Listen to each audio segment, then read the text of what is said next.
I'd love to talk a little bit more, or shift gears, I suppose, to the sort of more traditional model of contracting and procurement, with USAID and other, official donors being sort of your main clients. I think recently we've heard about a few cases when miscommunication or lack of communication has resulted in awards being canceled with little notification. I'm thinking specifically of one last year, EG4PR, an economic growth procurement vehicle, that was suddenly canceled after months of back and forth between USAID and some of its partners. What are the obstacles to a better system of procurement? And what can be done to improve that sort of procurement coordination between USAID and its implementing partners? What can be done? The key word is partnerships.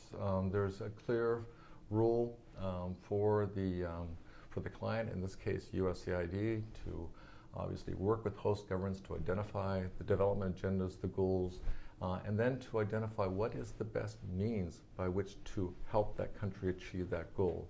And this gets into the issue whether it's the issuance of a grant or a contract to achieve those development results, and then for USAID to package that into an efficient, effective procurement exercise, whether that's under a cooperative agreement or whether that's under a RFP, a request for proposal, under a contractual mechanism, and then a speedy process of fair, open, free market procurement process and a rapid award.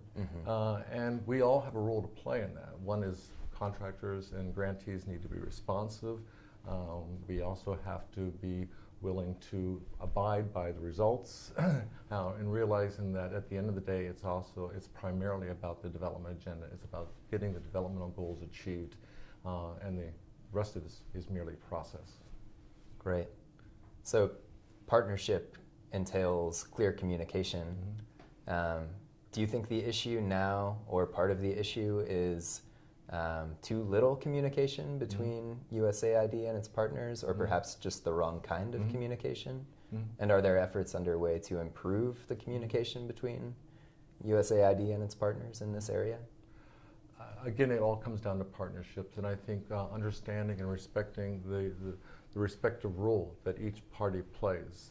And that includes the contractor as far as the role that they play. And I'm also very proud of the fact that Tetra Tech has been one of the key members of the new Council of International Development Companies. Of which you yourself are an executive member, is that correct? I'm one of the executive and formerly the tri-chair for the Council of International Development Companies. This is a council, professional association of over 70 consulting firms that have come together to help tell the story about the importance of international development, to tell the story about the importance of the role that consulting firms can play, and also to be a single one-stop shop for the development community to engage with USAID on other clients on how we can best serve our development passion, our development objectives. So I think it's been exciting to see the evolution of the Council of International Development Companies, and I think it is making an impact. It is promoting the dialogue, it is promoting the communication to make that partnership more effective. Great.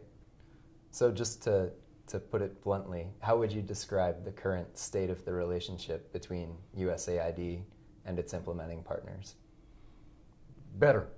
Good. I believe that there was probably some misunderstandings, some concerns with the rollout of USAID Forward, government to government, but I think that through the enhanced dialogue that has developed, partially because of the Council of International Development Companies, that the understanding is much greater.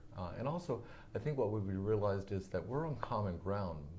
Many of the principles of USAID Forward are the same principles that guide international development companies as well, consulting companies, the same principles of local ownership, sustainability, and the kind of the concept of local empowerment.